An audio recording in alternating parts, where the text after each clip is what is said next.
السلام عليكم ورحمة الله وبركاته. كيف حوالكم حبيباتي؟ نتمنى ان شاء الله تكونوا بألف خير وتكونوا عيدتوا ان شاء الله بالصحة والهنا. كل عام ان شاء الله انتم زاهيين وباهيين. اللهم فرج عن اخواننا يا رب في غزة، وعليك يا رب بالظالمين يا حنان يا كريم. حبيت اليوم ان شاء الله نشارككم بطريقة شخشوخة الظفر، طبعا تاع المصنع هذيك طريقة امي ايضا. نتمنى ان شاء الله تعجبكم وتكملوا الفيديو للاخر. البنات تجي شخشوخه تهبل تهبل تهبل بابسط الطرق وبنا ما شاء الله. افكار كيفاش يطيب لك اللحم، زبده ايضا الشخشوخه تجيك حمراء، اللحم يجيك ثاني احمر يجي يهبل. تبعوا معنا ان شاء الله للاخير. بسم الله نبدا. ناخذ القدر البنات او لا كوكوط اللي رايحين نطيبوا فيها، ونحطوا فيها كميه من الماء كما العريس حبيباتي، ونخليوها تسخن. ثم اول شي ناخذ كميه اللحم اللي رايحه نديرها، اما نديرها في الليل او نديرها الصباح باكرا. نحط لها اول شي فلفل احمر والملح، فلفل احمر العكري البنات والملح، وراكي تذوقي وتشوفي البنه. ايضا طماطم مرحيه، ونخليها تبات. الصباح كي نكون رايحه نطيبها نضيف لها البصل 7 حبات كبار تقريبا حسب طبعا الكميه، يكونوا مرحيين. راس ونص ثوم مرحيين. طماطم حبة كبيرة أو 2 متوسطين. ملعقتين كبار كزبر، تقريبا نصف ملعقة كبيرة تاع فلفل أسود.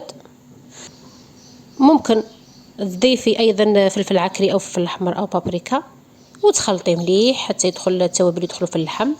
وذوقي ديما الملح، ديما ذوقي الملح، لانه راح تحطي هذا الخليط في الماء هذاك اللي كنا نحميو فيه او نغليو فيه نسخنوا فيه في الطنجره تاعنا. ذوقي الملح مليح وحطيه في الطنجره تاعك وخليه تتقلى مليح مليح مليح مليح. ايضا ملعقتين الى 3 زيت البنات والحمص حتى تهبط لك البصله هذه كامل والثوم، كل التوابل يهبطوا ويطلع هذاك الدسم. هنا مرقي كميه مناسبه تاع الماء، ديما ما نكثرش الماء باش تجي الحاجه بنينه، بشويه برك وشوفي ترى. ناخذ شخشوخه تاعنا هنا حبيباتي. اول حاجه نديروا لها الزيت فقط ونفوروها. هنا خديت شخشوخه تاع الصنوبر، مرقت المرقه تاعي هنا بالكميه المناسبه تاع الماء. اكيد بعد ما تغلي مليح ذوقي وشوفي واش ناقصها. اذا ناقصها طماطم المطحونه او العلب الملحيه نضيف، اذا ناقصها الملح نضيف، اذا حابه شويه مثلا الكزبر نضيف. المهم ذوقي وزيدي حسب الذوق تاعك. هنا تريق لي مليح المرقه تاعك وتخليها طيب مره واحده.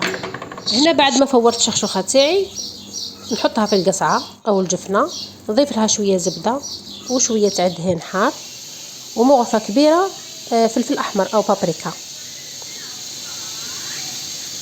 الفلفل الاحمر يرجعها حمراء تهبل، ونحكها مليح بين يديا حتى يدخل العكري هذاك والزبده. ثم ناخذ العين هذه فقط تاع المرقه، العين فقط حبيبتي، ونديرها على الشخشوخه تاعي باه نفورها تفويره ثانيه. شمخها مليح حبيبتي، التفويره الثانيه والاخيره. بعدها نجمرها عادي في قصعه كبيره اللي نجمروا فيها او مقله او كل وحده واش دايره. جمريها هكذا، حطيها في المقله. هنا زدت لها شويه دهان، لقيتو ناقص شويه زدت لها شويه دهان يزيد بنه ما شاء الله حبيباتي، او حتى الزبده الحره يعني كل وحده والذوق تاعها. وحطي المرقه نتاعك حتى تشوفيها شربت مليح على نار هاديه. كي تشوفيها شربت مليح وعاد الحبه في فمك طريه ذوقيها خلاص، وقدميها لحبابك بالصحه والهنا. حاجه بنينه وان شاء الله سهله تجيك ما شاء الله. اذا خفتي حبيبتي اللحم تاعك ما يطيبش بسرعه نحطوا له النواه تاع التمر، هذا مجربيته يطيب زبده وفي وقت يعني لاباس به. والحار طبعا اختياري حبيباتي، اللي تحب تحطه في المرقه. انا حطيت في الاخير فقط وقدمته يعني مقلي مع الشخشوخه تاعي. واللي تحب الحروريه بزاف اكيد تضيف الهريسه تزيد بنا ما شاء الله. كيفاش يجي لون الشخشوخة تاعك باهي ويجي جميل ويجي ما شاء الله ويشهي. نحطوا كي نعودوا رايحين نعاودوا الشخشوخة تاعنا او نفوروها المرة الثانية، تشمخيها بالمرق او الدسم تاع المرق. ايضا نضيفوا زبدة وفلفل احمر او العكري، ركزوا في الزبدة وفلفل عكري.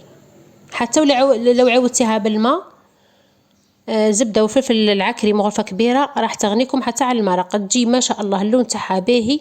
والبنة كي تكون المرقة تاعك مدوزية بالدواء وتجي بنينة، ماطم الحب والتوابل تاعها يعني الله الله، والبصلة بزاف والثوم، المرق يجي تاعك ما شاء الله تبارك الله، وشخشوخة تاعك تجي يعني الله يبارك. نتمنى ان شاء الله الافكار تاع اليوم او طبق اليوم عجبكم. واكيد خاصه حبيباتي اللي اول مره يدخلوا المطبخ او سنه اولى مطبخ، نتمنى ان شاء الله الافكار هذو لقوا فيهم فائده اكيد. وكل عام وكل حبيباتي بخير ان شاء الله، فتفوتاتي القدم والجدد. نتمنى ان شاء الله اللي مش مشتركه تشترك وتفعل الجرس ليصلها اي جديد، وتشجعونا ان شاء الله. وربي يفرج ان شاء الله على كل مغبون، على كل مسلمين اللي راهم في الضيق، ان شاء الله ربي يفرج عليهم ان شاء الله عاجلا غير آجل يا رب العالمين، وينصرهم ان شاء الله على كل الظالمين يا رب العالمين. السلام عليكم ورحمة الله تعالى وبركاته، في امان الله وحفظه.